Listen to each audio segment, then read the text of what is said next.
À Madagascar, les spectacles de rue se pratiquent de plus en plus sur l'avenue Analakeli à Antananarivo. Une foule se réunit en cercle dès 6h30 du matin.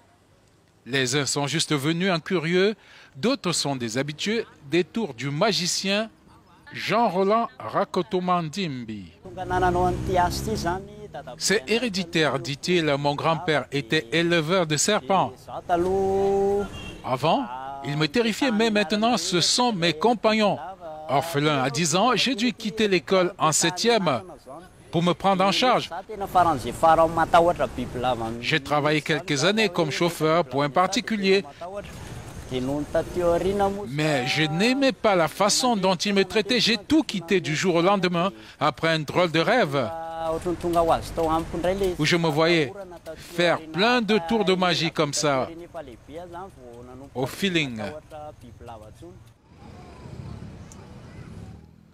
Chaque week-end, Jean-Roland Rakotomandimbi se produit à Analakeli dès 6h30 du matin et ce jusqu'à 17h, heure locale. Il peut gagner jusqu'à 30 000 ariari par jour et préfère faire des tours que de mendier dans la rue ou alors de braquer les passants, chose très fréquente dans la capitale malgache. J'étais, dit-elle, sur le point d'aller au bureau quand j'ai aperçu le talentueux monsieur faire ses tours.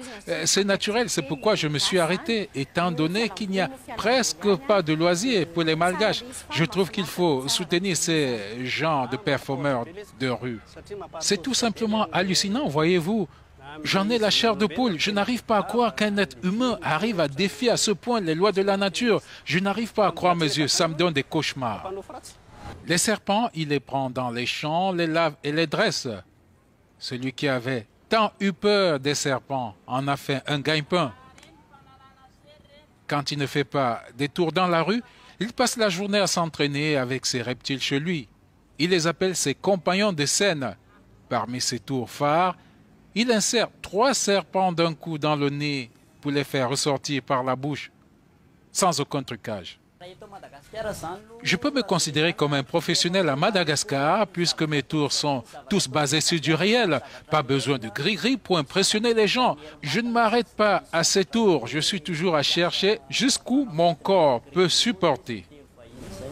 Jean-Roland arrive souvent à plier un fer de 16 avec le torse et le clou du spectacle tel un fakir.